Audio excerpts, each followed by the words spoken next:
Good evening, everybody, and welcome to the Mobileye GT World Challenge Europe Sprint Series Esport Championship here from the beautiful Zandvoort Grand Prix circuit in the Netherlands. My name is Paul Jeffrey. It's my pleasure, and I'm absolutely delighted to welcome alongside me in the commentary box today, David Christie. David, good evening, sir, and how the devil are you? Yay! Back for 2022. Hooray! Delighted to be back on board, Paul. It's always an absolute treat, no word of a lie, to be alongside you in the commentary booth. Although I did definitely miss out last time on the opening round at Misano, did I? You did indeed, Misano. One of those tracks that on paper looks like it's going to be an absolute disaster zone of contact and crashing, and we had a real barnstorming first race of the season. Dare McCormack coming in as a surprise victor, I think it has to be said in the Bentley Continental ahead of David Tnitzer and Tobias Gronwald. And if that's anything to go by, David, we've got a similar track. Zandvoort, kind of twisty, kind of turny, a little bit like Misano. I think we should be on for another great one. I absolutely love Zandvoort. It's such an aggressive track. I'd love to try this in, say, the McLaren, Paul, because it's a track that almost makes you feel like you're in a fighter jet with all the bank turns. You're just twisting and turning, and it feels so good. However, that is not to say that it's going to be that way with 30-odd other cars out on track. Never mind 45 other cars out on track as they're going in qualifying. But there we go there with the entry list just now, Paul. Yeah, so James Baldwin, number one at the top of the list for Veloci, the McLaren 720S that you spoke about, a driver that we very firmly expect to be at the sharp end of the grid. And we've got a lot of names, actually, David, that our viewers will recognise if they're familiar with competition in the SRO Esport world. David Tnitzer for the Scuderia Ferrari Velas Esports team is another returning name. There's your man, Dare McCormack for Munster Rugby Gaming in the Bentley Continental, who won last time out. And we've also got the silver class alongside the pros, so Dominic Blair is our man that took victory last time around. The silver class, of course, being drivers that qualified through a hot lap competition. Young Robbie Stableford for BMW G2 Esports, Maskas Teskovic, Triton Racing in the Bentley Continental as well. A lot of names that are familiar, some names there that are absolutely brand new to us all as well. Nils Klickermuller in the Mercedes AMG Esports team. HRT is one of the drivers that will be very much troubling the scorers. And David, just to inform everybody at home exactly how the championship works this season, we've got the pros, of course, that have been brought in through the manufacturer teams, and then there's 24 spots across the season that have been allocated by those manufacturers and hot laps for any remaining drivers. And then the silver drivers, David, the one that I'm most excited about, I must say, is drivers that scored at a maximum of 24 points or less in Europe last season, 14 or less in Asia and Americas last season, that qualified through a hot lap competition. So they're the drivers that, as you see, David, standings on the screen now. Sorry, I'm Robbie Stapleford and Igor Ogorodnikov as a silver. I'm trying to get my head round that. It's been so long since I've done, or it feels like so long since I've done some SRO comms with you, Paul, that I always forget just how stacked these grids are. I mean, It's frightening how stacked they are in terms of the amount of talent that are on there. You know yourself, 45 out of the 50 drivers that are shown up there are absolute regular household names in Assetto Corsa Competizione. Going back to Darren McCormack, he has had a massive resurgence over the past 6 months. He's doing a lot of work with Williams Team Racing, but obviously in this championship representing Munster Rugby Gaming. He is a big force to be reckoned with. Also keep an eye out for Robbie Stapleford, though. You saw him second in the silver standings. I've seen him a couple of times. He is on for huge things. Very young talent, but a talent nonetheless. Yeah, absolutely. I mean, we say this pro, we say this silver. It's kind of a little bit of an arbitrary classification. It's no reflection on driver talent or standing. It's purely just how the cards have fell. So you say Stapleford in the silver class, for example, there's nothing stopping him going out there and winning this thing outright. He's absolutely on an even playing field in terms of the cars, as we know in ACC, and the regulations very even. They've got their own championship, their own points to score against. But there's nothing stopping them going out there and winning this thing outright. So just having pro next to your name, no guarantee of any kind of success. But let's take a look at the Zandvoort Grand Prix circuit and what it takes to go fast here in the Netherlands.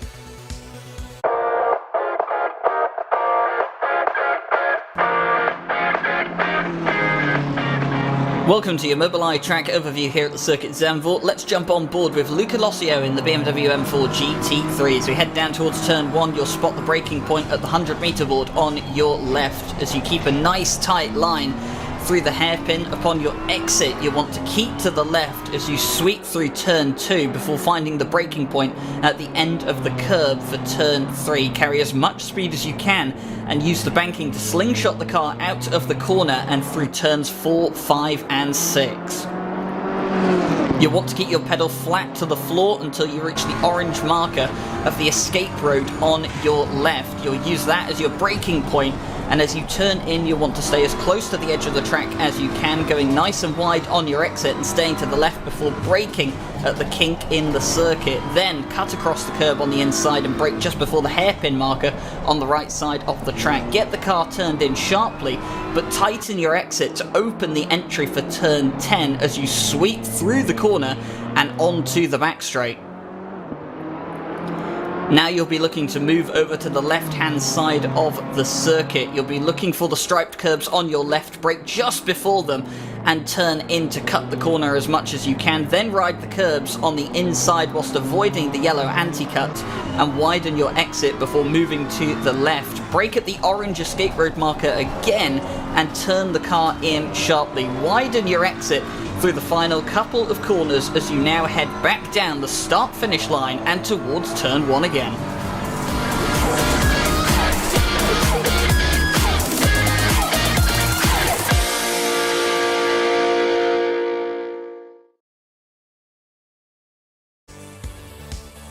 Wonderful, thank you very much for that lap, Ryan. Expertly detailed how to go fast on Zandvoort. Now, David, Zandvoort, talk to me about the track. Where are good places to overtake? Where can we expect the bottleneck of action to kick off in this stacked field of drivers?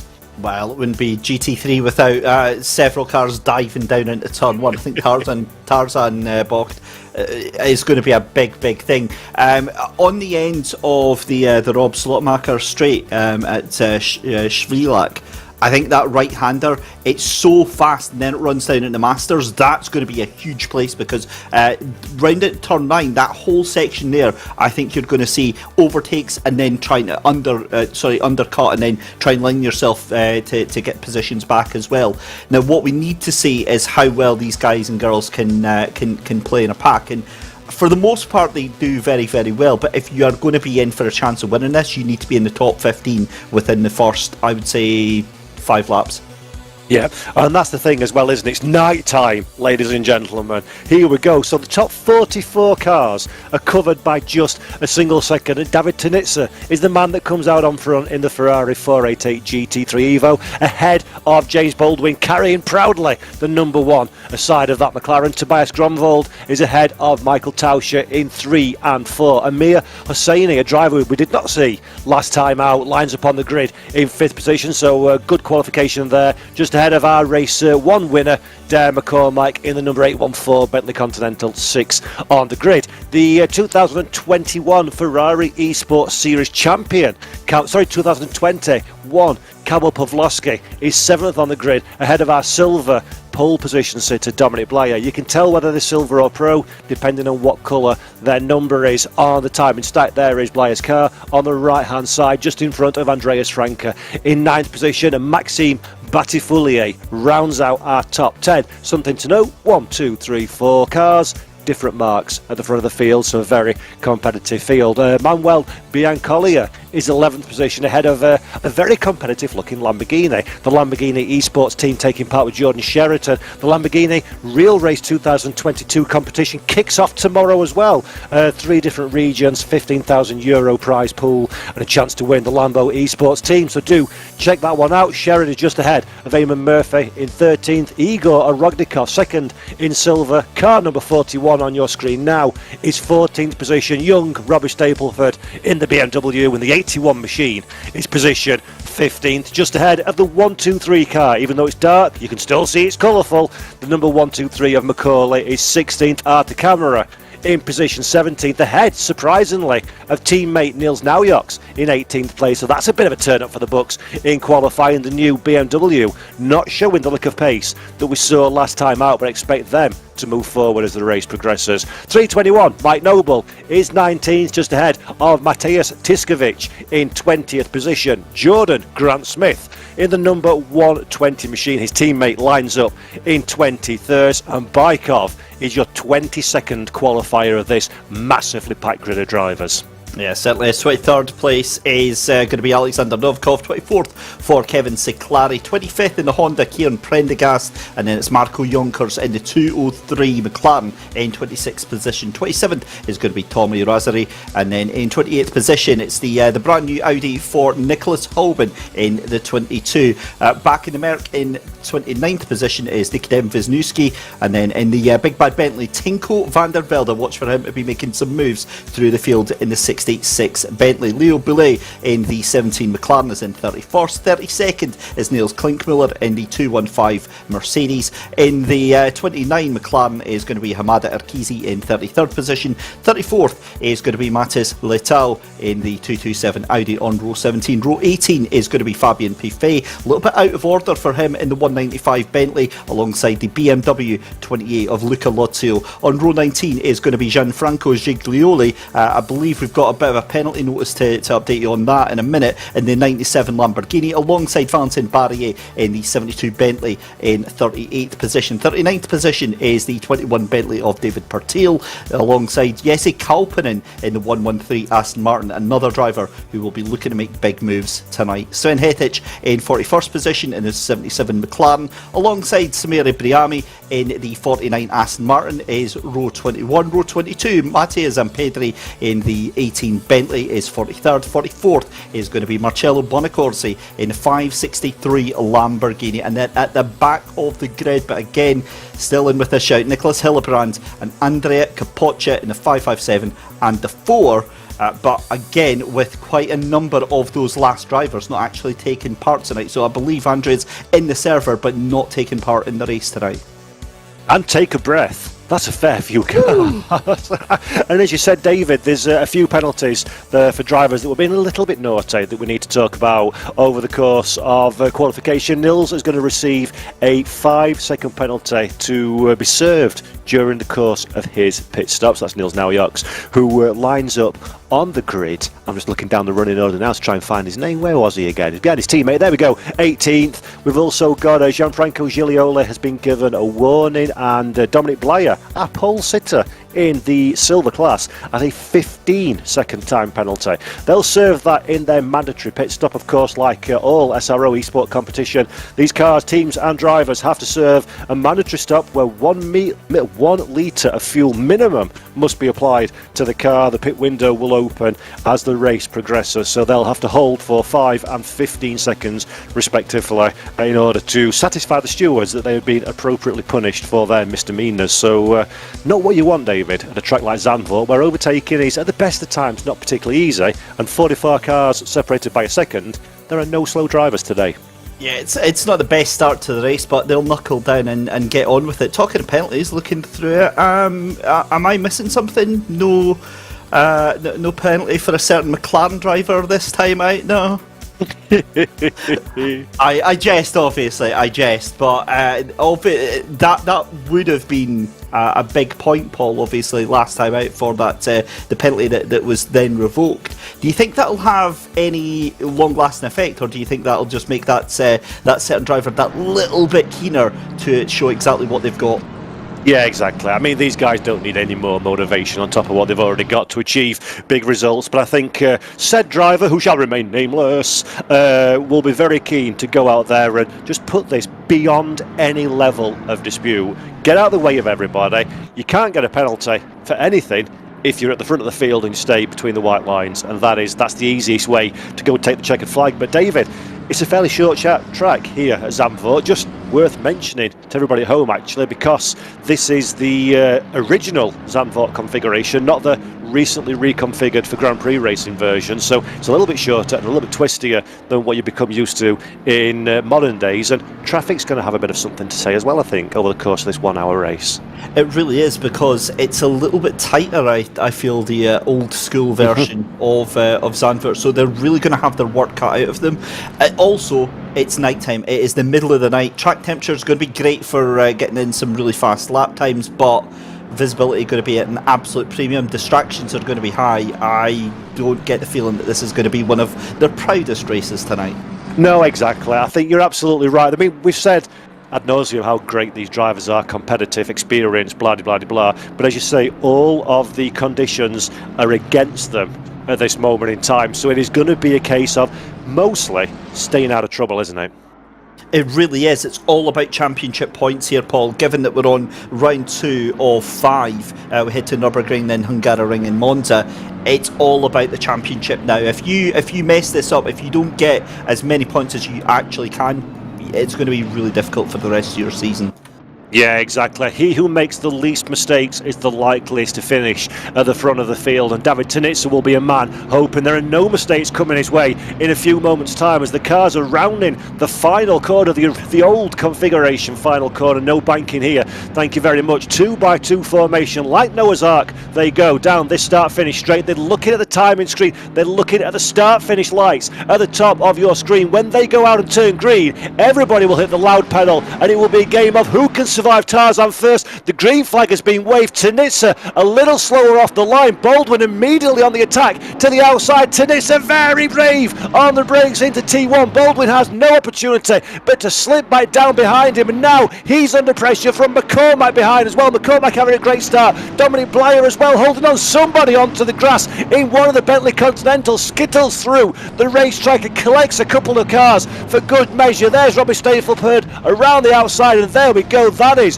one of the cars involved in that first incident. I think they were collected as opposed to the collectee. But David, we've already got drama, and now it's fighting all the way at the front of the field. Oh my goodness me, that was Joe McCauley, as we said. They're getting caught up with that. We've got action going on at the front as Joe McCauley. I was about to say Joe McCauley, but obviously the screens haven't updated.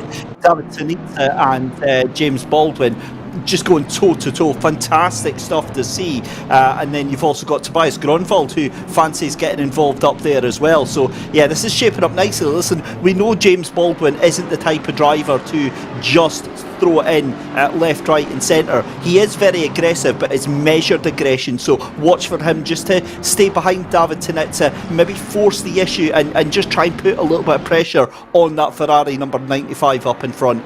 Well, you know what they say about strategies and plans, David. James Baldwin is doing all that, but Tobias Grunwald can recognise this is what's happening. Tobias, of course, has raced with these drivers on more than a few occasions, so he'll know the foibles of their driving style, and now Grunwald fancies his chances of finding a way past in third position. Watch and wait. You can see the penalties coming up on your screen. That's what we spoke about in qualification to Dominic Blyer. 15 seconds, Nils Naujoks, 5 seconds, all to be served at their first mandatory pit stop in probably about 30 minutes or so's time. But Tobias Grunwald going nicely with these front two cars, and they're already starting to gap Tauscher behind. So the top three have armfuls of pace at this early stage in the race, as we've got more contact further down the field, David. Oh my goodness me, that's Nils Naujoks then receiving that penalty, and it's big bad Igor Ogorondikov. He's involved in that as well. The BMW tries to get spun round. There's never any chance that wasn't going to end in drama, and it's straight into the barrier there. You can see how absolutely frustrated that Niles is. Jumps back to the pit lane, and I get the feeling that that race might be on its last legs for Niles. Listen, we know how skilled and talented he is as a esports driver. Yeah, I'd love to see a replay of what on earth happened there. Yeah, there we go. Eamon Murphy is another driver that's facing the wrong direction on the grass at the side of the circuit. David Christie called it at the top of the show that this is going to be carnage, and it's certainly proving to be that case. In the night here at Zandvoort, the grip is particularly low for these cars. The conditions are as challenging as they could be. Let's have a bit of rain to really mix it up. And that is Eamon Murphy, unfortunately, as you say, facing the wrong direction. Nils Naujoks escaping to pit lane, so I'm afraid his day is done. Naujoks was not particularly happy at the 5-second penalty in qualification. dislocation, that frustration, sadly, will be multiplied tenfold come the next 5 minutes as Naujoks contemplates an early bath after what was a very strong opening race weekend. 5th position, in fact, at Mazzano back what feels like an age ago now, but 4 weeks ago for the opening race of the season. So, David, you said it, you don't need a retirement at this short championship, and that has hurt Nils Naujoks massively going forward, hasn't it? The thing with it as well, though, is that, again, until we get context and find out exactly what happened, it's so difficult to get frustrated on a night like this. The chances of actually surviving a race like this, Paul, are so thin. As we get a replay here. Yeah, so this is the middle. This is Tarzan, I think, in his own. No, it's not. It's a bit further around the lap. The cars are still bunched pretty much in 2x2. And there we go. This is the contact that we saw earlier on. Contact with the Bentley. Spears back across the track and hits the person on which the contact... Oh, dear, oh, dear. And then there's 1, 2, 3, 4, 5, 6, 7, 8, 9. Let's all have a game of Skittles, chaps. Motor racing's not as exciting, so let's bounce off each other with abandon. And I'm not even going to try and call who was involved in that one, because it'd be easier to say who wasn't. Yeah, that was awkward to watch. That was amateur hour, that. It really was, but the thing was, it was always going to end up that way. When you've got cars 2-3 wide filing through, it's always going to end up that, you know, reaction times are called into question. It's pitch black. I don't think you'd find a racer in the world, esports professional or not, Paul, that's going to avoid piling into that. It's frustration, but again, it shows why you need to be near the front. This is why qualification is so important on races like this. Is you notice that the first 10, 15 cars, they didn't even have anything to do with all that. And that's it. That's banging the nail right on the head there, David. The higher up the grid you are, the less trouble you find yourself in. And as we see, a lot of those drivers involved in that replay that we've just seen, they were innocent bystanders. They've come through in dark conditions, can't really see particularly what's ahead of you, and then wham bam, there's a car facing the wrong direction or sideways across the middle of the track. Zandvoort is about as wide as the desk in which I'm sat in front of, so there's no real manoeuvrable opportunities to get around it, and before you know it, you're in a world of strife. So, sad start to the race, but there is time to recover it. Jordan Sherratt, by the way, for the Lamborghini Esports team that we're looking at now, the number 63 machine, 8th position at this early stage of the race. So Sherratt has had a fabulous start to his race, running very firmly in the top 8. That Lamborghini has been looking relatively competitive over the course of the weekend so far. So Sherratt fancies his chances of a good result as we go to another replay. So let's have a look what's happening here. That's Nicholas Hillebrand in the Honda. Had a terrible qualifying all the way down the back, making good strides at this stage in the race, and then a little bit of a tank slapper contact with the car ahead, and let's go and kiss some Armco. Hillebrand, good work undone in a blink of an eye. I wasn't sure where you were going with that sentence there, Paul, but I'm glad it ended up in the Armco, unlike Nicholas Hubin. It was also Nicholas Hillebrand, as you said, caught up in that one as well. Some big names out on already. As you said, Nils Naujoks, Tommy Rozier is out. Joe McCauley at the back of the field. John Grant Smith at the back there. Arthur Kammerer, Mike Noble, Sven Hettich, Eamon Murphy. They've all been caught up in these first couple of laps, and yet all of the drivers that were up at the front are still up there, and that's exactly where you want to be. Realistically though as well, look at how the gap is. They are all still head to tail. In fact, you've got 15 cars within 10 seconds, still within 7 minutes of the race and a couple of laps here. The thing with that is that if anything happens at the front of the field and it squeezes all of them back up, who knows what's going to happen here. Yeah, absolutely, and it's worth remembering as well that the top 15 drivers score points in both the Pro and Silver categories, so there's still plenty left to play for, and we've seen this so many times, the pit stop situation as well, there's some strategy that can come into play as well. Nikola Vezneski under pressure, lights are flashing, but while he's concentrating behind on flashing the lights, he goes to do a little bit of grass mowing as well, so that teaches you a lesson.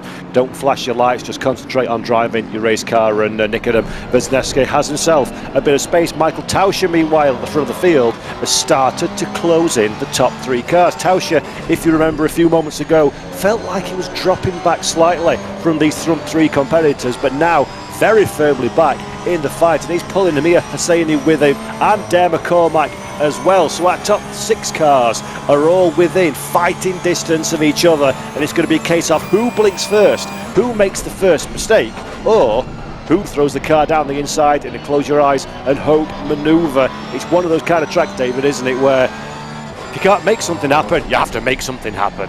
I think the term that the kids use nowadays, Paul, is elbows out, isn't it? Yeah. Talking of which, Hamada Arkizi and the number 21 of David Pertil were pretty much knocking boots halfway around the track here at Zandvoort. They were getting into each other there, and it's turned out that Hamada Arkizi takes that 19th position from David Pertil there in the Bentley. But as you said, you have to make your opportunities here. When you've got drivers, you've got, 40 cars separated by about a second in qualifying. That makes it very, very difficult. You can be the best damn driver in the world. It's still not going to happen to try and get past there. Let's see what happened to Noyux here. I get the feeling he's just spun. He would be very right to feel very aggrieved by that. That was a bit naughty. And in fact, that is both of the BMW cars going off in unison. So that's why Arte Camera finds himself all the way down the running order as a steam train of vehicles charge their way through as well. So I think Camera was the one that got the initial contact and spun round. Then Noyux went to visit the barriers of his own accord a little bit further around the corner. So BMW Team G2 Esports having the most disappointing start to their event you could possibly imagine. One car out, the other car troubling the back of the field, and they wouldn't have predicted this when we started our competition earlier today, as there's an overtake further down the running order. Is that McCormack making his way past into 5th position? We just caught at the back of the cameras. We're looking at Nicholas Hoban now down in 30th place. He's involved in a titanic scrap for the lower placings with seemingly the entirety of the field. And oh, David, just imagine having to try and make your way through this gaggle of cars to even be within a sniffing chance of scoring points, as Hoban tries up the inside and maybe thinks better of it. No, he doesn't. He makes contact instead. This is not touring cars, Nicholas. This is GT racing. Unfortunately, the 215 of Klinkermuller is the one that gets the negative outcome from that one. That's put it politely. I think pinball is the theme of this race this week from Nils Miller's point of view. I can't imagine they're going to be too happy with that. But you made a blooming good observation there. Darren McCormack did indeed take that 5th place from Amir Hassani. So it is now 5th place for him. He's going to be trying to chase down Michael Tauscher, who is just a couple of seconds up the road. Do not be surprised to see McCormack getting on the podium here. But we've got what looks like three different groups of drivers here. You've got that lead group, which is about 15 to 16 cars on it. You've then got another group of about 8 cars, and then you've got another group of about 15 cars right at the back. That group at the back, that's it, they're done. There's no way they will now catch up with that front group. And you think of the amount of points that are on offer there. It's absolutely heartbreaking to know that realistically, if we're being completely honest, 12 minutes into a 60-minute race and it's essentially done. Yeah, it's all about fighting for pride, experience and learnings for the next race. Now, something interesting here. David Tanitsa, for the second race in a row, just does not have the pace to escape the chasing pack. If anything, now he's under increasing pressure from James Baldwin. We're riding on board with the British driver as we're chasing down Tanitsa ahead, and that Ferrari, it looks comfortable enough to drive, looks stable enough, and is managing the curbs, and the turning seems reasonably potent, but it's just not got the overall pace of the McLaren below. James Baldwin, very much the man with the confidence coming into this race, and on the attack, and Baldwin knows that he needs a big result, 6th in the championship standings at this moment in time, so a race victory on track and in the points would be very much what the doctor ordered. And Tanitsa's just not got it at this moment. And David, the danger we've got now, haven't we, with the field so tightly compacted? If Baldwin and Tanitsa decide to go touchy feely for the race lead, they could very easily find themselves relegated 1, 2, 3, 4, 5 positions if things don't go exactly as expected, as Samir Ibrahimi down in 22nd position makes that 21st in the Aston Martin, the number 49 machine on the outside, but goes on the brakes and covers the line into the chicane. Good overtake there from Ibrahimi, all the way down in 21st position, takes the position away. But Tanitsa's got to be nervous at this stage, hasn't he, that he cannot afford to let Baldwin have even a fraction of a sniff at taking an overtaking manoeuvre. He absolutely can, and the problem is that Baldwin is the fastest car on track, no shadow of a doubt about it, doing everything that he can to keep that pressure up. So you see, I think that was Matteo Bonacorsi coming in for his drive-through pit. Let's have a look at what happened to Eamon Murphy. Now this, if I believe rightly, this was on lap 2, because we saw the tail end of him, and that was a simple mistake, very easy to do, just a little bit of curb on the inside of that right-hander there, Paul, and that's enough to send him on the inside to the barriers. Yeah, it really is, and that is a soul-destroying feeling, let me tell you. When you make a simple mistake, you have a relatively innocuous incident, and then you have to sit on the grass and watch every single car steam past you at racing speed while you're waiting for a safe rejoin. But credit to Eamon Murphy, although he gave up a lot of time, he was very cautious to ensure that he came back in fair and square. Nikita Wisniewski, 18th position, has a drive-through penalty. We saw one of the Lamborghini cars jumping down pit road to potentially serve a drive-through as well. So Wisniewski, P18, that's going to be putting pay to any opportunity he's got of scoring big points today, I feel, as we look back again at Baldwin. Look how much faster, David, that McLaren is in a straight line, and look up the road, that's some traffic I can see. It certainly is. That's the 321 of Mike Noble that is just making his way around turn 1 just now. I'm going to make a little bit of a bold call here. I think James Baldwin has the pace to get past, but he's managing this gap right now. He wants Tanitsa to do the work right here, and as we can see, the first of, I can only presume, an absolute slew of investigations going on. Incident involving cars 50 and 69 on lap 1, no further action, and the 369, the 3 on lap 1, drive-through for the 369. That is, in fact, sorry, no, that was the number 3, I believe that was, that ended up getting the drive-through penalty.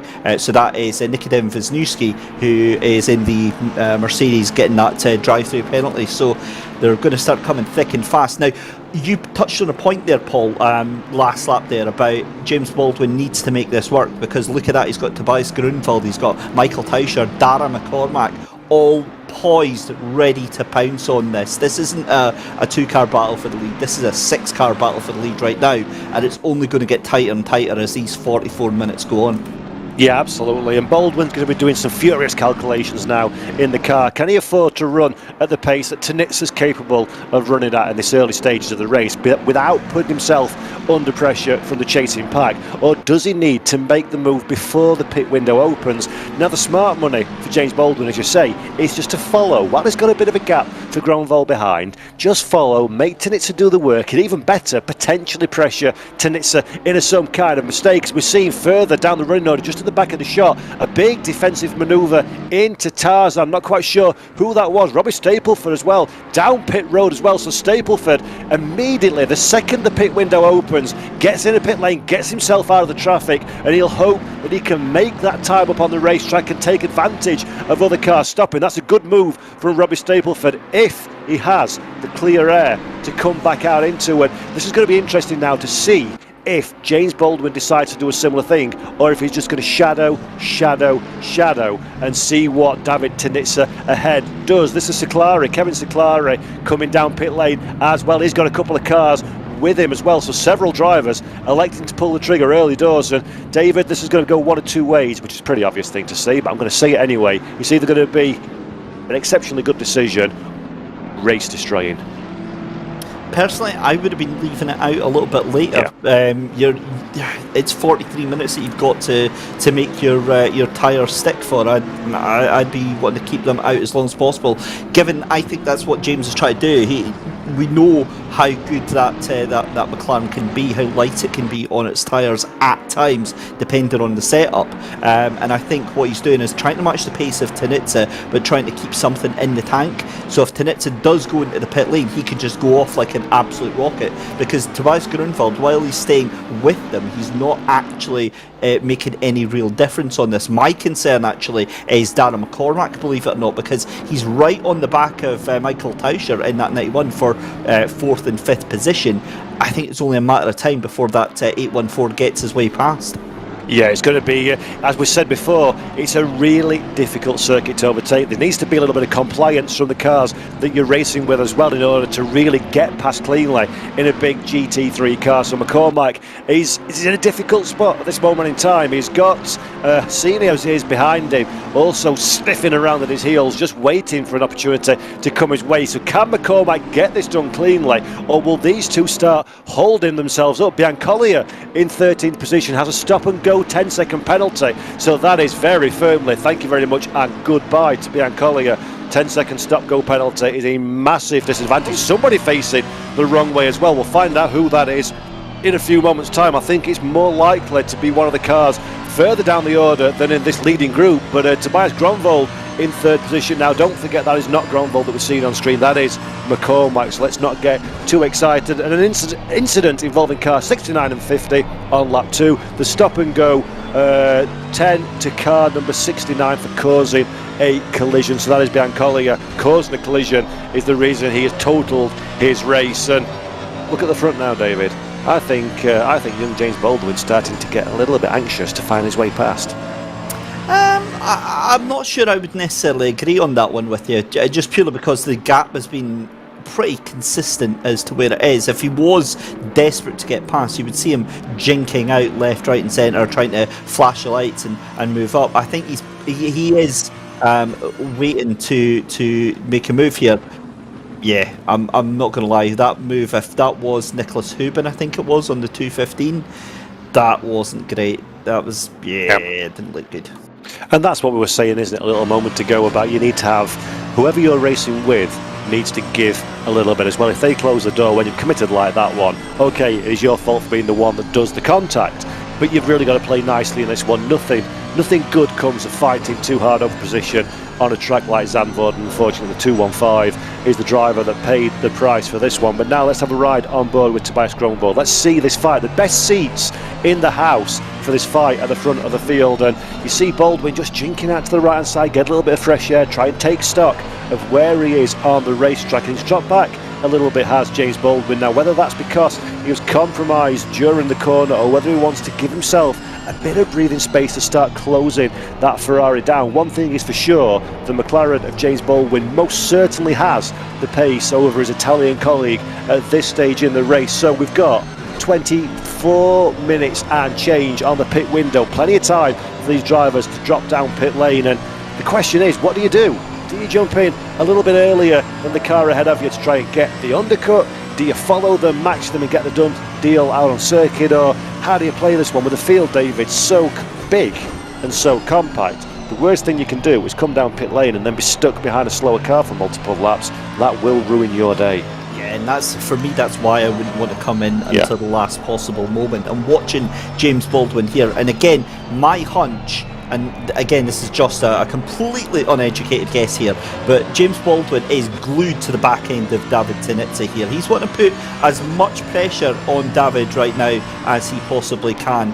Now, it could be absolutely the same in reverse as well. David Tinitza could have something in reserve as well, could have a little bit of extra juice in the tank as well, and is just trying to maybe hold Baldwin up. Certainly that would be the best thing for Tinitza. Slow him up through the tight twisty section, send him into the baying arms of Tobias Grunwald and Michael Tauscher, and then just run off. But I also notice where James Baldwin is backing off, and it's at the bits that are on the lead up to a long run. So it's almost like he's trying to train David Tinitza on how he's going to be attacking, and I wouldn't be surprised if he just makes a bolt out of the blue when we least expect it.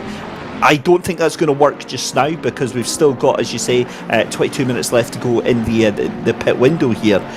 I don't think strategy is going to come into it, believe it or not. I think it's going to be a straight up move on the track, and if Baldwin gets past Tinitza, you're going to struggle to see how it's not going to be done and dusted. Yeah, let's have a look. We've got plenty of time left to find out the answers to these questions. 37 minutes, 33 seconds on the clock. Asayane comes down pit lane inside the top 10, so he'll drop down the order temporarily. And let's take a quick opportunity, actually, just to have a look where we are in the fight for the silver classification. Dominic Blyer is still our silver class race leader, pole position man in that class as well, running. There we go, we see him on screen at the moment. Thank you very much to the broadcast director. Blyer is our silver class race leader, but he does have a 15-second time penalty to serve at his next pit stop, which is a significant time penalty. And waiting in the wings to pick up the advantage from that one is Matthias Tiskovic in 12th place, second position in silver. Leo Buhay in 13th place, third on the track in the silver classification, and Ezeke in 15th position, fourth in silver classification. So still plenty to race for those drivers, and well worth noticing actually, all 5 of those that I've just mentioned are in the points paying positions overall as well. So just seen an overtaking manoeuvre actually. McCormack has just found himself in 4th position, so McCormack on a charge. Great manoeuvre to get himself up past Michael Tauscher into 4th place, and there we go, David, it can be done. I did say he was on an absolute charge right now, and that's exactly what he is doing. Just seeing there, incident involving cars 96, 97 and 369. It's a 15-second penalty to the 97 car for causing a collision there, and then the 113 and 49 on lap 2 is a racing incident. So yeah, that's not so much good news for Gianfranco Giglioli, who was already on a warning. Yeah, that's exactly. That's the thing when you've got these warnings hanging over you. And let's have a look now. This is the replay of Daria McCormack fighting his way past Michael Tauscher. Tauscher gets it out on the curb, loses the rear end of the car, does remarkably well, cat-like reflexes to save that from being a massive incident, and McCormack just in the sweet spot, far enough away not to get wrapped up in the incident, but close enough to take advantage. Once his eyelids have calmed down and his eyes have gone back to a normal size, he'll be very grateful indeed, because that was a gift from Michael Tauscher, and 4th place for Daria McCormack is the end result. Brilliant move though for Dara, just to keep that cool, calm and collected head of his and take that 4th position. He'll be very, very happy. He's on for a big chance of getting onto the podium now with the times that he is putting in just now. Just looking at his last lap time there, 136.1, that was while doing the overtake. He'll be coming across the line shortly to do another lap there. But again, I think he's in a really strong position for either getting up into a podium position or even challenging for the lead, such as the way things are going to go as your race leaders coming across the line to strike off yet another lap here. I'm just keeping an eye on Darren McCormack here. What do you do? Yeah, 135.4. He is faster than your race leaders, first and second place, by at least a tenth of a second there, Paul. Fantastic stuff. Yeah, McCormack very much the man on the move. Maxime Batafoulier in 9th position that we're looking at on screen now. Batafoulier's got the silver classification car of Dominic Blyer ahead of him, so 9th on the racetrack, 8th in terms of the Pro Championship runners, and Batafoulier, another driver that we know is incredibly fast on his days, having a good start to the race so far, kept himself out of the ample trouble that has been spread around very evenly over the course of this grid. So he's in a good shout for a strong points haul. And as we've said, as you said, David, several times, to be fair with you, I think any of these top 10 drivers could be in with a shout of a podium place come the checkered flag, but not even a half distance. Most of the drivers have not jumped down pit lane. We often see a little bit of a change up in the order from the pit lane as well. Somebody slow to attack, somebody slow to get out of their box, or maybe miss their markers too. So plenty of drama still to unfold at the front of the field. David Tanitsa, like a sponge, is soaking up that pressure, but we all know the problem with a sponge, eventually there is too much fluid and it overflows. So will David Tanitsa be able to keep that fine balance between soaking up that pressure and staying on the straight and narrow? Kevin Seclari, 34th position. Further down the running order, he's got Klinkermuller ahead of him. Klinkermuller has been Klinkermullering into the side of cars or being hit by others over the course of this race as well, so he'll need a clean run to the checkered flag, or we'll be hoping for a clean run to the checkered flag in order to build some confidence for the next race. And I can't say this enough, David. You and I have both been in this boat as Jordan Sherratt. Let's just interrupt that one for a moment. Jordan Sherratt, 7th position. Thank you very much. Dominic Blyer, don't stay behind. Stay where you are. That's not your place. That one's mine. And he's having a great run in that Lamborghini. And Blyer trying hard, but doesn't quite have enough to find his way past yet. I thought that was a lovely segue and transition there, Paul, from one boat to another, as we saw the boatlay of Dominic Blyer getting overtaken by the Lamborghini of Jordan Sherritt. We have to take a second actually here to appreciate this, because that Lamborghini is not an easy car to drive, and Sherritt is just destroying his way through the field. Yeah, I am very, very impressed with the drive that he is putting on right now. Definitely potential in that car right now to get himself up into maybe top 5 in the next couple of laps. However, I'm going to draw your attention back to one thing here, and I'm going to ask you a question. How the hell has Darren McCormack taken half a second out of the front 3 cars on that last lap there? 135.3, and the rest of them were doing 135.7s and 8s.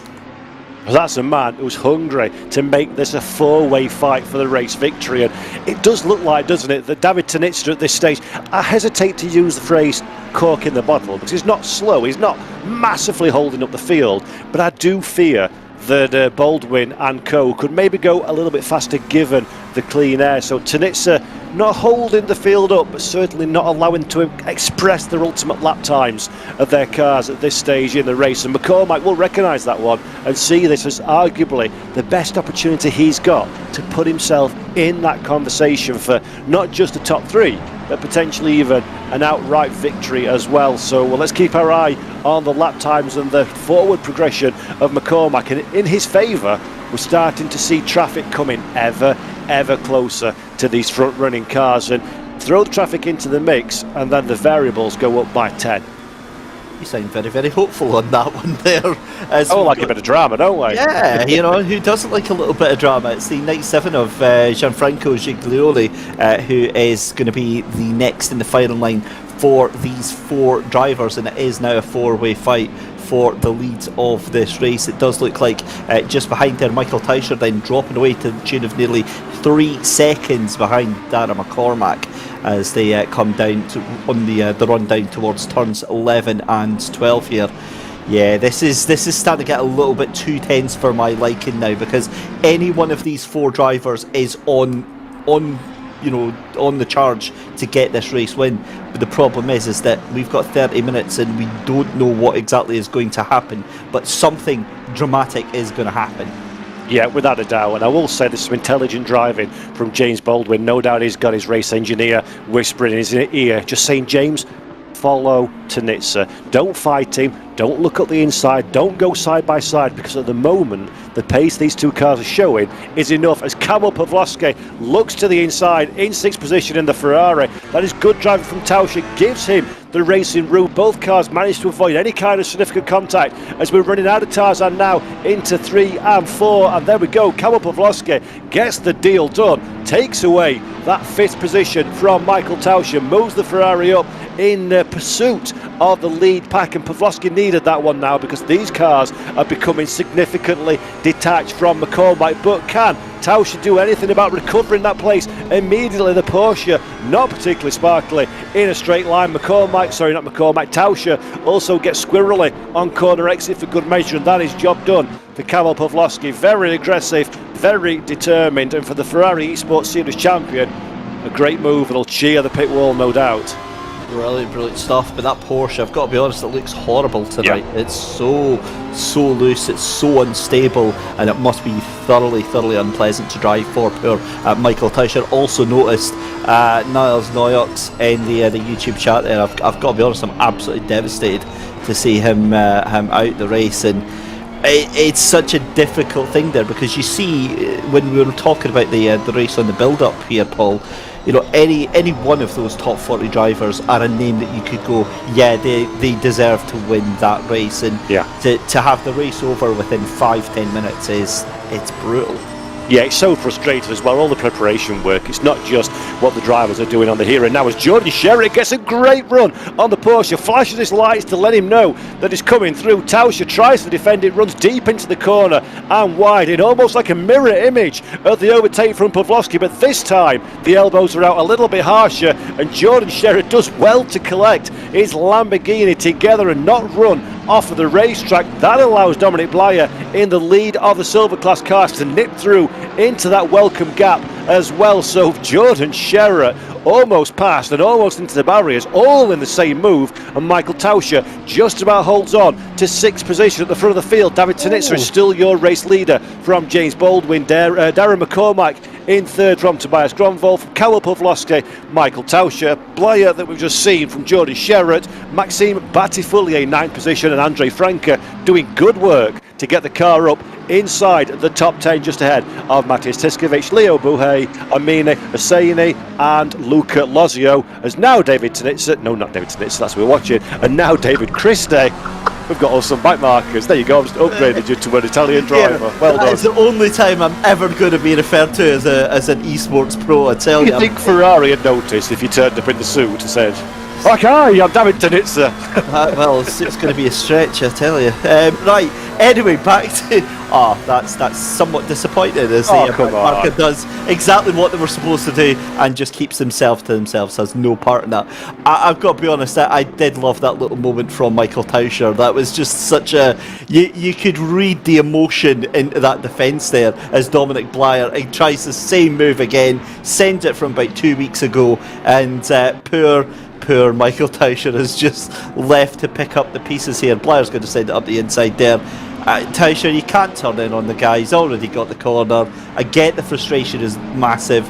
There might be a little bit of afters here with Sherratt, and we'll come back to that because here is James Baldwin. Now, this is where the move could happen because Tanitsa is getting ragged on that car, but also the two of them are going to have to get a move on because they now know Darren McCormack has come out of nowhere and up into 3rd place. Darren McCormack is in a very strong position to win this race.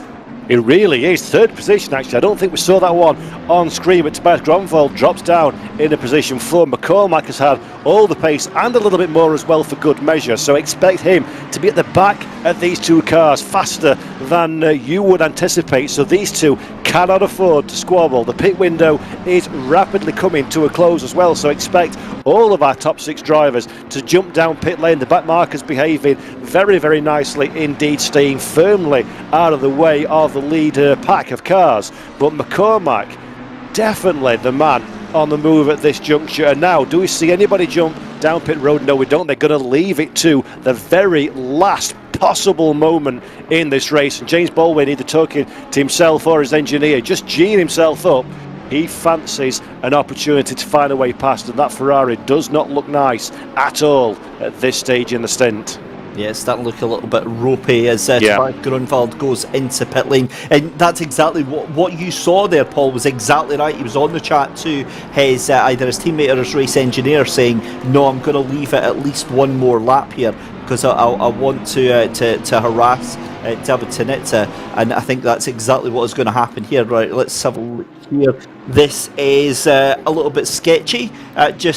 Well, 3 wide, that's fine. There's nothing to be scared about. Oh my God, Paul, what is...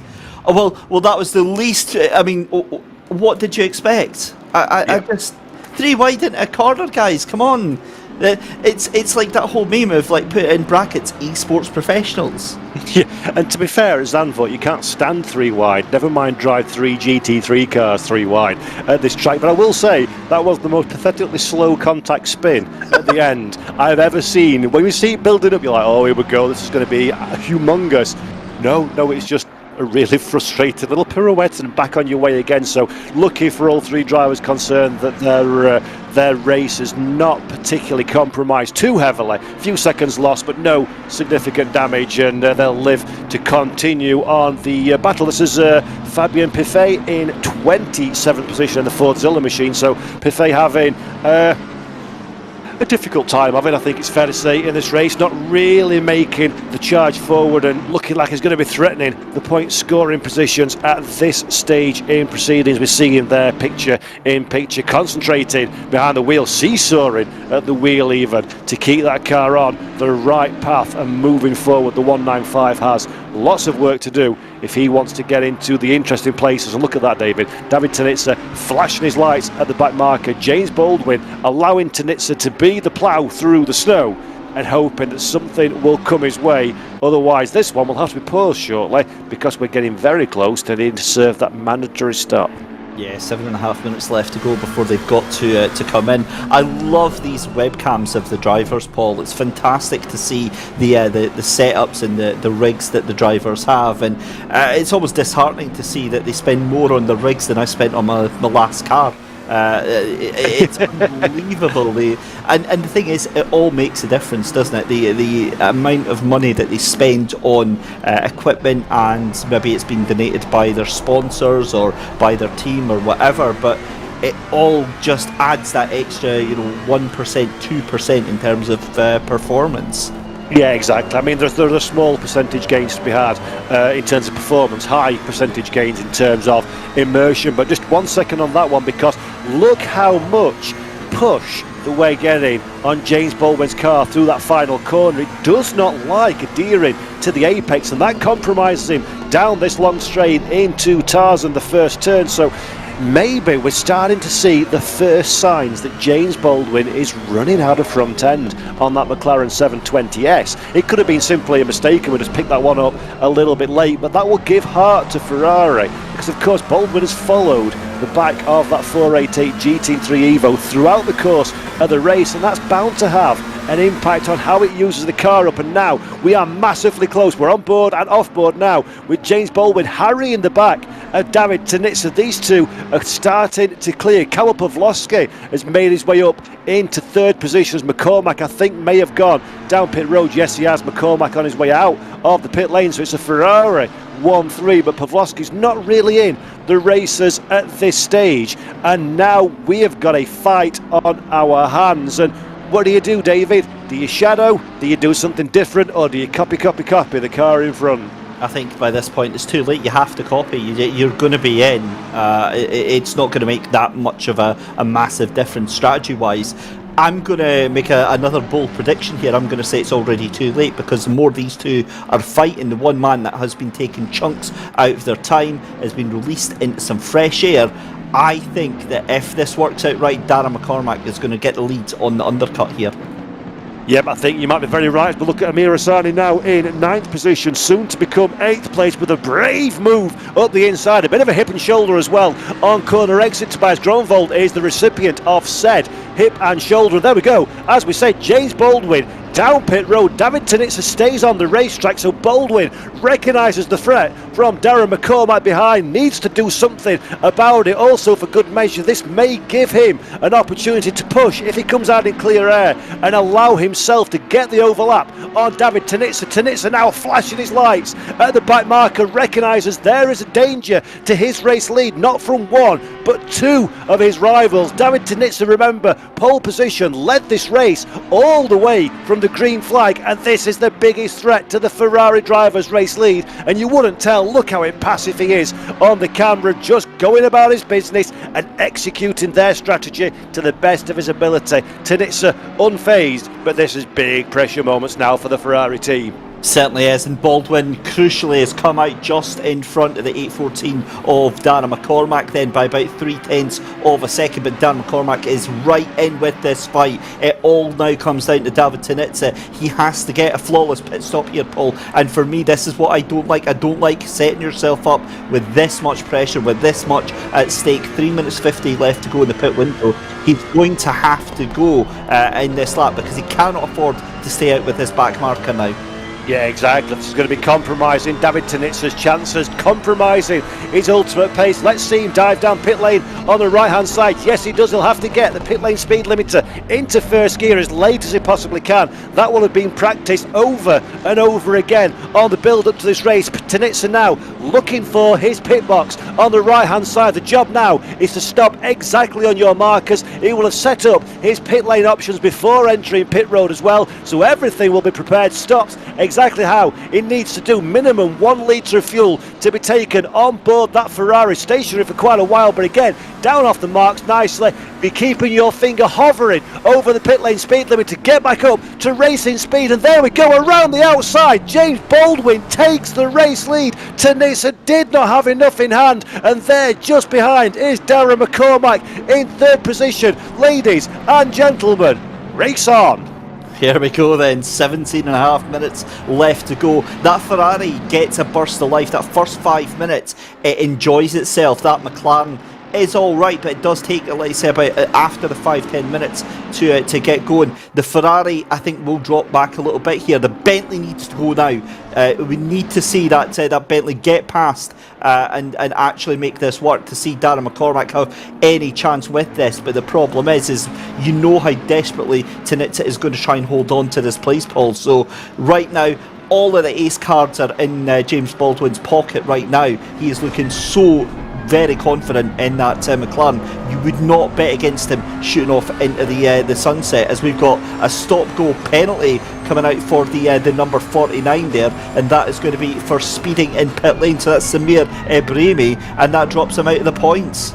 Yeah, that's a real shame for Samir, but let's think championship big picture here for a moment. James Baldwin, we expect to be incredibly competitive, of course, but he had a bit of a nightmare last time out, crossing the points off in 6th position. Our race winner was Darren McCormack from David Tanitsa, so at this early juncture in the championship standings, the two real important drivers are McCormack and Tanitsa. So yes, the Ferrari driver will be disappointed to have conceded that race lead, and yes, I think Baldwin has a little bit more speed available to unlock in the McLaren. But for the championship, it is absolutely critical that Tanitsa stays ahead of McCormack and starts to claw back some of the lost points. 5 points in arrears, don't forget, is David Tanitsa after the opening race of the season. So that's going to be a real race within a race, as we're looking at Maxime Batifollier trying his hardest to find a way past Michael Tauscher. Tauscher sadly has been playing a rear guard action pretty much since the flag dropped, so he's now next man on the list is Maxime Batifollier. But McCormack, he wants this, he needs this, but neither car, David, can afford to do anything other than finish this race today. No, they have to think of the bigger picture here. However, try telling that to any of these guys. They will know what they need to do. However, I get the impression they're going to still try and go for it as well. McCormack's tyres are switched on now. The Bentley will be coming online in the next lap or so. I think he's easily got the pace to get past Tanitsa. I don't know if he'll have the pace to now catch on to the back of Baldwin. If those pit stops had gone slightly differently, then maybe this would have been a different thing. But either way, what a drive from Darren McCormack. I don't think David Tanitsa would be too unhappy with third place. James Baldwin, though, will be absolutely delighted. You see how focused he is and how determined he is to make this work. Yeah, absolutely. For Darren McCormack, as you say, this is the time now. If he's got any aspiration to take this race victory, he needs to clear David Tanitsa very quickly indeed in order to stand a chance of closing up to the back of James Baldwin. Don't forget, believe it or not, we've only got 14 and a half minutes left on the clock. So getting past not one but two cars in 14 minutes and closing down a driver the calibre of James Baldwin is far from an easy task. So McCormack he's got the odds stacked against him, but we've seen great pace from the Irishman. So McCormack still very firmly in with a shout, and now James Baldwin is the man in the pound seats. Let's see how things go. Well, we're not going to have to wait too long, because there goes Dan McCormack trying to have a look up the inside of turn 1 then. It's not going to happen. In fact, sorry, no, it's not even turn 1. That's a way much further around the circuit there. That's at turn 9 and turn 10 then. So Darren McCormack already signalling his intent, and look at it does look a lot more than it actually is. I mean, it's 1.1 seconds on the timing screens there, but it looks like a country mile between James Baldwin and David Tanitsa right now, and it's certainly a mile away from the pressure that Baldwin was putting on to the back of David Tanitsa. But again, McCormack needs to get the run out this final corner here, and he just doesn't do it. The Ferrari likes that final corner, gets a good run out, and the Bentley just doesn't seem to have what it takes for the moment to get past that car. And you're saying, David, it's like just 1.1 seconds, which is quite literally in the real world absolutely nothing. But we've seen how close this qualification session is, as Tanitsa a little bit squirrely again on turning in that Ferrari, does not look comfortable through Tarzan, the opening turn, fine on the initial phase of corner entry, but then the car just seems to want to slither away from the optimal racing line, which suggests to me that either it's a little bit too stiffly sprung for the conditions that we're facing now, or those tyres have gone past their absolute optimum and are now on the downswing. So Tanitsa, as well as fighting an ultimately slightly slower car, also doesn't have the turning. McCormack recognises this one. If he had any other car than the Mahusif Bentley, there may have been a little bit of space there for Darren McCormack, but now he's a man on the charge. He's hungry to take this overtaking manoeuvre, and this is danger zone for both of these drivers. We saw it last time out at Bazzano. We had some great racing right until the final lap, when one move, everything goes south. So Tanitsa needs this second position, but cannot afford to get spun around either by hook or by crook from Darren McCormack. So both of these drivers will have to be on 110% best behaviour, and if Tanitsa is indeed struggling for grip in that number 95 machine, then it's going to be all the more precarious when going tooth and nail with Darren McCormack. And Amir Hassani, after the pit stops, is the man on the move in fourth position. Tobias Gronwald in fifth, and Jordan Sherratt, good to see the Lamborghini staying firmly inside the top six in sixth position. So Sherratt having a very, very strong race indeed. Thank you very much. As McCormack this time tries around the outside, but nothing doing there in the 814. Oh man, this is now just a matter of time. Tanitsa's cooked the tyres, they're gone. He's having to get ultra defensive. And I just want to say this for our chat viewers as well, because we all love taking the mickey out of when we see the inevitable turn one crashes. Can we get a moment of applause for Darren McCormack? The fact that he took his foot off the accelerator onto the brake when he was up the inside, he recognised that move wasn't going to come off cleanly.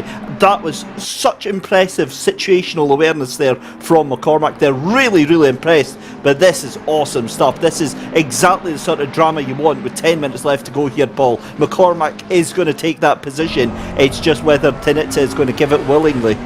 Yeah, and that's the thing now. Maybe the wise move for David Tanitsa is just to accept the inevitable, allow McCormack through on a nice, easy, done deal, and just don't risk the car. It's hard to give away a position to a driver, especially with just 10.5 minutes left on the clock, but McCormack has got armfuls of pace more than David Tanitsa, and each minute that ticks along, there'll be more and more frustration building in McCormack's driving, and so too will become the chances of contact between these two cars will increase. So Tanitsa, championship head on, might just think it's wise enough to concede and concentrate on the impending threat from Amir Hassani behind, because of course, David, the harder these two fight, the easier the job is for Hassani to start closing that gap up, as once again Tanitsa dives to the inside to cover the inside line through Tarzan. McCormack will try and nip the car back underneath again for the optimal run into turns 2 and 3. McCormack much stronger through the right-hander. Can he get his nose at the inside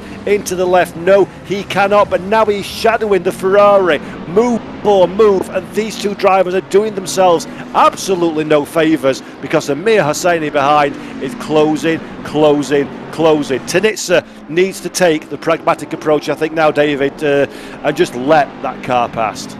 Yeah, good luck with that. It's not going to happen in all realism. Look, McCormack must feel like he's driving through treacle at this point in time, because he's just pushing as hard as he can. Oh, and Amir Hassani gets a 5-second time penalty, so that now neutralises the battle for this third position right now. They can focus on their own little fight as well, because Tobias Grunwald is about 6 seconds up the road from this slot just now, and James Baldwin checking out 3.5 seconds up the road. I definitely don't think Darren McCormack has anything in the bag to catch up to him, but he will be certainly trying to get his way past David Tanitsa. And again, Paul, we've said this many times, as a self-certified old man here, it's so exciting to see, you know, the next generation of sim racers coming into this, and my goodness me, are they fast.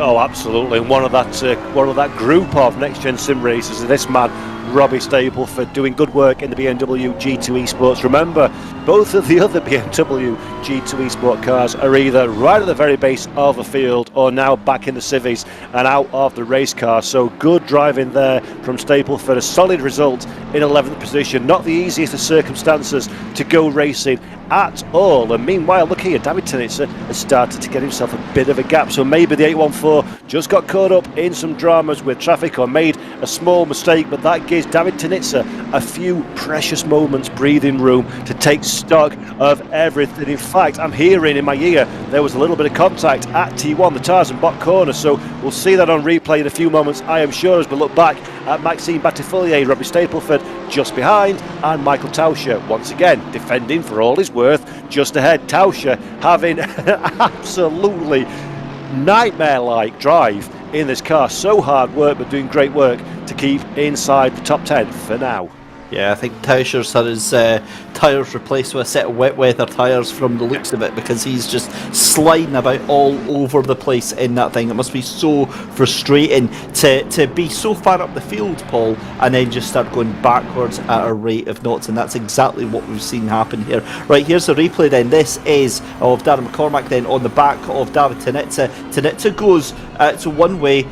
Yeah, that's a racing incident in my book. However, you called it a lap ago. You said every lap that goes on and every lap that McCormack is on the back of Tinitzer, the risk for contact just increases and increases and increases.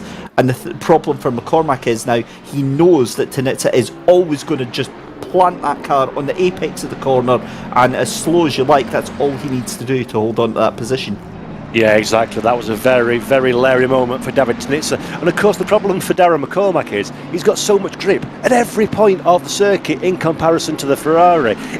You're not comparing apples for apples. It is so difficult to judge. That wasn't a case of McCormack deciding, I'll brake 10 metres later and try and force the car at the inside. That's just a case of McCormack braking on his limit, and his limit being so much further forward than the Ferrari ahead of him. And as a driver, that is so difficult to predict what the car that is struggling in front of you is capable of doing in comparison to you, while also maximising your performance, while also trying to sniff out an overtaking manoeuvre. So McCormack, yes, predominantly at fault in what was a racing incident, but there was no malice intended in that whatsoever. It is purely just two cars at different stages in their stint converging on the same piece of racetrack, and that will be a massive eye-opener for David Tinitzer. By the way, he did very well, did Tinitzer, to gather the car up on corner exit, and McCormack did absolutely the right thing and not trying to force the issue and just give Tinitzer enough room to get the car back pointing the right direction and onwards up the road again. So that fight is one fight that will be continuing for the next 5 minutes and 11 seconds. It looks like Tinitzer has zero intention of going the easy route and letting McCormack pass, and good on him for doing so. But David, this is on a knife edge now, these two, and this is really where the absolute maximum attention needs to be focused in these last 5 minutes, because James Baldwin is checked out and thinking about what he's going to have for tea. Well, I think might have already had supper at this point in time. 5.5 seconds up the road there, Paul. Great to see that the good old courtroom of chat has decided that David Tinitzer making a double move on the defence and the braking there. I've got to admit, I didn't see that. It looked like that Tinitzer was moving across the right hand side under braking. McCormack just braked a little bit too late into the back of him there, and as I said, a bit of a racing incident. But yeah, you got to love these little pylons. But also it brings into question the whole thing of like opinion and viewpoint, and especially last week with James Baldwin on the receiving end of it about stewarding. And at the end of the day, Paul, it's humans that are watching this, and it's humans that are trying to determine what the context and what exactly has happened with it. I've tried giving stewarding a go myself a couple of times, and I've got to be honest, I kind of got distracted with the power and started banning people. Yeah, no, it was so much fun. I really do. There's nothing more fun than banning idiots. But I saw no real issue with that move. It's just one of those things. But meanwhile, let's take a little bit of a look back down to 11th, 12th, 13th, 14th and 15th places. Why, I hear you say? Because this is the battle for our silver race victory, currently headed by Robbie Stapleford, but Matthias Tiskovic in the Triton racing machine fancies getting involved in the fight for class victory. Remember, Dominic Blyer was the pole position man in the silver class and led it in the early stages of the race. He's taken his 15-second time penalty for being a naughty boy in qualification, so that's dropped Blyer down to the bottom step of the silver classification podium. But Tiskovic and Stapleford having a battle royal here for silvers, and this for these drivers is just as important as the overall race victory, because that pays full points for race victory in class. Yeah, it really is, and this is, you know, a battle for the win in their class, so it is, you know, you're spot on when you say it's just as important for them, so that's exactly why they're giving it their all. But again, we say it all the time, you know, cars even further down the field still, you know, giving it their all there, as we see a warning at car 814. Now that is Darren McCormack for the contact on David Tinitza, so that'll be for the little bit of contact that we saw there. Yeah, that's for the Tarzan incident that we saw a few laps ago, but McCormack warned, right decision by the stewards not to issue any penalties, because McCormack gave Tinitza the breathing room to get back and forward momentum. So just one of those things, racing incident as you called it. Here we go again, McCormack, same corner, Tarzan, this time deciding the outside line might be Richard Pickens, rubs the side of the Ferrari as well, and is that Hosseini trying to bang into the fight as well? Yes, it is, gets the position on the racetrack, does Amir Hosseini, but he's got a 5-second time penalty, so realistically he's not in this squabble for position, although he is on track position. David Tinitza will look in his mirrors, no longer see the massive Bentley, and be breathing the most ridiculously comical sigh of relief, because that's exactly what the Ferrari man needs. He needs a car in between himself and Darren McCormack just to give him that breathing room. He'll be aware that Hosseini has a 5-second penalty as well, so he's no threat to the Ferrari driver in terms of overall finishing position. And David Christie, with 1 minute left on the clock, that might just be the final nail in the coffin for Darren McCormack and his ambitions of second position in this race. It might be, but the issue with it is that it's Amir Hosseini. So I think, oh my goodness me, it's Robbie Stapleford. A little bit of contact there with Matthias Tiskovic there.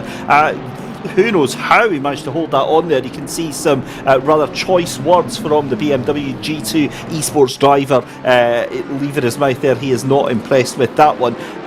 The problem is David Tinitza will be happy that Darren McCormack is now a car behind. The problem is he's then going to have a trickle of cold sweat when he realises it's Amir Hosseini that's just behind him. So it's like out of the frying pan and into the fire.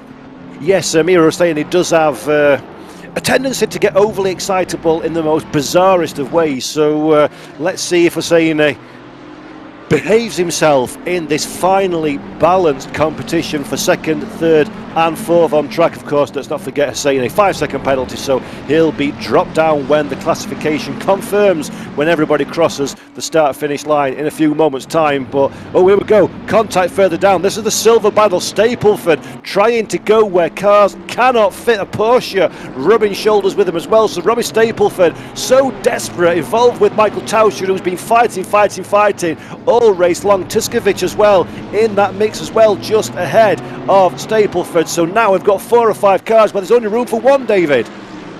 I'm not even going to say a word on that one. How did they think that one was going to end up? But Stapleford got absolutely mugged there, down from 11th place to 14th place there in 13th place in the blink of an eye. But it's all about this man here, James Baldwin, coming through the final couple of corners, just 2 to go, Paul, and it's been an exemplary drive for him. It really has. As David Tinitza now off on the gravel on the last lap of the race. David Tinitza, has he been Hosseini? We'll find out. But let's go back to James Baldwin, the final corner.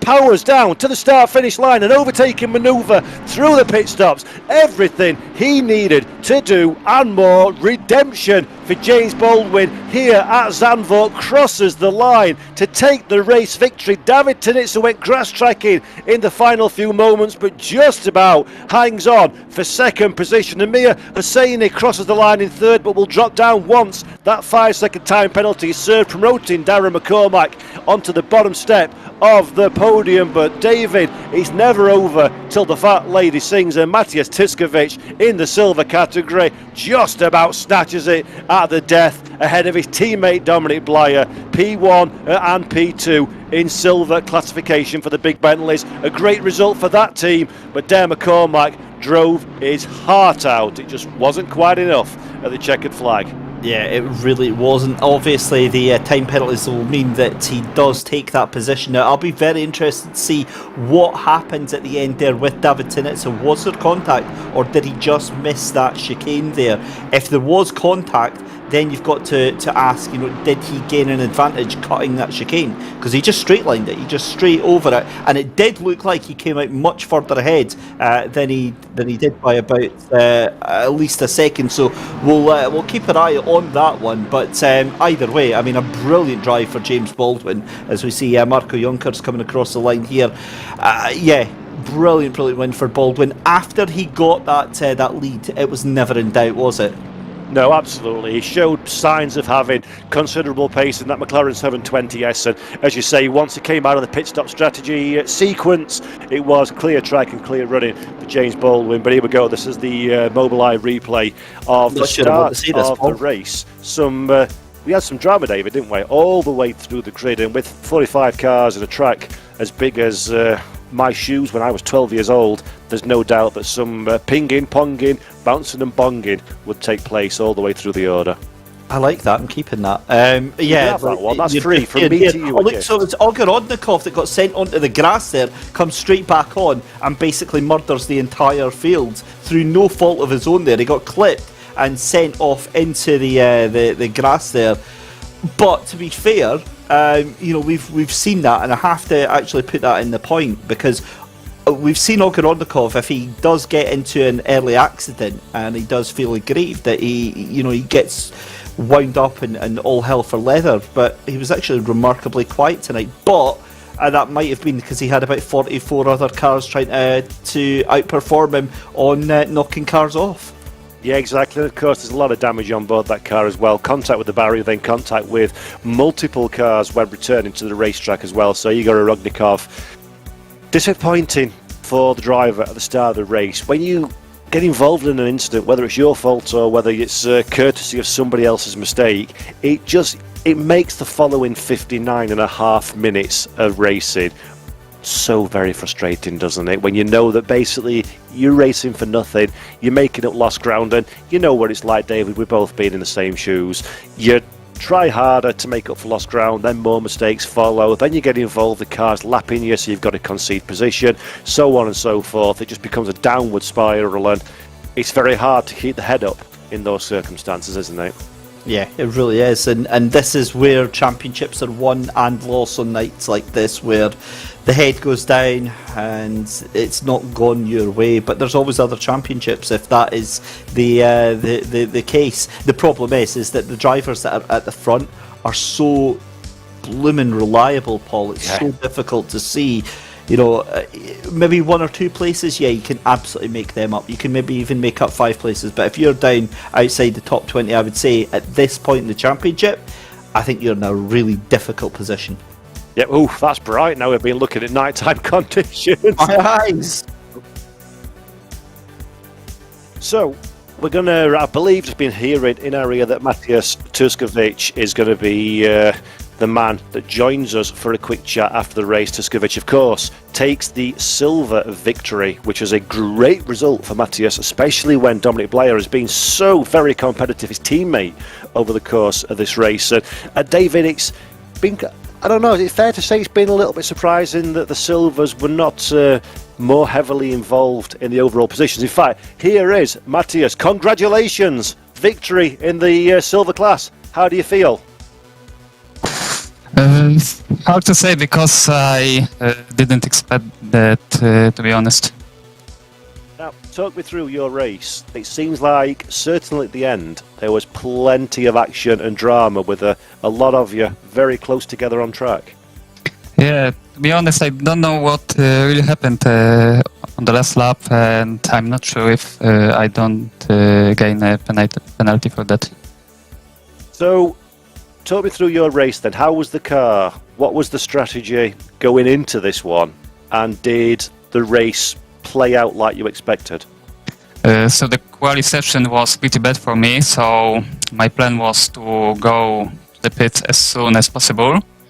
But during the race, I saw free track in front of me, so I go pits at the last lap of the pit window. Now, this is a strong result for you and for the team as well, of course, with Dominic in second position. Going forward, is this the kind of form that you can carry over to the rest of the championship? Are you looking for silver class championship victory? We have two, I think. So, yes, I do. Fantastic stuff. And just a quick shout out to the team before we say goodbye to you for getting this car in the position it was to give you a race victory. Was this a question? Because I didn't understood what you mean, to be honest. If you want to give a shout out to anybody that's helped you get to the point where you've put this car on the grid and took the victory. Okay, so thank you for to all the team, to Dominic, who made excellent job with the setup, and thank everyone. Matthias, congratulations, fabulous result and a well-deserved victory. Well done. Thank you. Great stuff there, David, here from Matthias, and even he didn't know what happened in those final few moments. It's even better though, isn't it, when you just sort of luck yourself into a position like that. I think luck actually is a terrible way of putting it. He thoroughly deserved it. But Paul, we've got royalty in the house with us. We've got James. Oh, James Baldwin, we talk to you seemingly every month. How you doing? Good lads, how are you doing? Brilliant. Well done. Race victory. Tell me all about how that went and the fight with David Tanitsa before the pit stops. What was going on there? Is that a pace or strategy? Oh, it was a really good race with David. Clean, like turn one was clean, and then I knew I was quicker. Like I knew from the pace I was quicker in the race. I was surprised actually. I thought David might run away in the race, but I was like 3 to 4 tenths quicker. It felt like so. I have to shout out my teammate Isaac, who was kind of spotting me for this race. He told me to box a very, very good point where David, I think, came across some traffic and it gave me an undercut. So that was crucial. And yeah, the end was like fairly straightforward because they were battling behind. The McLaren, with the setup I had, was nice on the tyres. So really intense start to the race, but it was really important for the championship. Yeah, definitely. I want to talk to you about that pit stop decision actually, because that was pivotal in this race victory. When you're following David in the early stage of the race, was it always an intention to get him on the pit stops, or were you thinking of a track position move on circuit? How was that going through your mind? Well, out of turn 4, I don't know why, but his car was so slow, and I had a run on him pretty much every single lap, but you can't overtake going into that fast right-hander downhill. Similar sort of situation with the final corner. I got close, and then the understeer from the dirty air in front, just I couldn't get close to him on the pit straight. So the only way I was going to get past him really was ascend, which I didn't really fancy considering I was P2, or an undercut or an overcut, or if he made a mistake. So we saw he wasn't going to box until I boxed because he knew I would have overcut him. So we gambled. But yeah, Isaac, my teammate, made a really good call to box on the lap we did. I think if we did a different lap, it wouldn't have worked. So, yeah. Yeah, that was a brilliant call and a brilliant execution as well to keep the car under significant pressure coming out of pit lane. Talk to me about the pace of the car once you'd got some clean air. Were you is that everything you had to give, or were you just managing the gap to the Ferrari behind? Because that McLaren looked planted all race. Yeah, I mean, I wasn't like sandbagging or anything. I wasn't maybe on the limit everywhere, but you don't really tend to be like that in these cars in a race, to be honest. You drive within yourself and the time just comes. So the tyres were in quite good nick at the end because I was going at a pace that was a bit slower than maybe I thought I would be because David was struggling a bit. But quali surprised me as well. I put my lap in with like 15 minutes to go and I couldn't improve it. It was one of those laps where I was like, oh my God. But yeah, just a really good event, and yeah, looking forward to round 3. Yeah, well, James, absolutely superb performance, well-deserved race victory, and the fight is on. Congratulations to you and the team. Brilliant result. Thanks, guys. Cheers. Cheers. So, David, there we go. We seem to talk to James Baldwin more often than not, and there he called it. Isaac Price making the pit stop call, and that was the difference. That's exactly what made all the difference for him. Obviously, the other key part of that is that it would have been irrelevant if he didn't have the pace and the skill to be able to do it. But yeah, look, that was a fantastic race. Gutted for the rest of the participants in tonight's Cannonball Run, who sadly didn't make it. But my God, has it been good to be back with the SRO. Always happy to be here. I get the impression, though, that there is going to be a ton of shrapnel to deal with after this race. Oh yeah, there will be more than a little bit of assessment and penalties handled out, I am sure, in the next few minutes and hours. So do stay tuned on the social media channels and whatnot to find out exactly what happens. But we'll wrap it all up anyway, just in case you miss it for you at the next race. And that next race, by the way, ladies and gentlemen, will be at the Nürburgring Grand Prix circuit on the 8th of June. There you go. See it on your screen. In case you can't understand my words, you can read them for your very self. So do make sure that you come along and join us for that race on June the 8th, because it's been a fabulous series so far, and it looks like there's no sign of it abating. So David Christie, I adore being alongside you, even if it's just virtually, for these races. Thank you very much for your wonderful words of wisdom. Thank you very much to GT Challenge, World Challenge Esports, to Mobileye, to all our sponsors and production team, and most importantly of all, thank you to you guys and girls at home for watching. So from David and I, until next time, I'm going to love you and leave you. Take care. Bye-bye.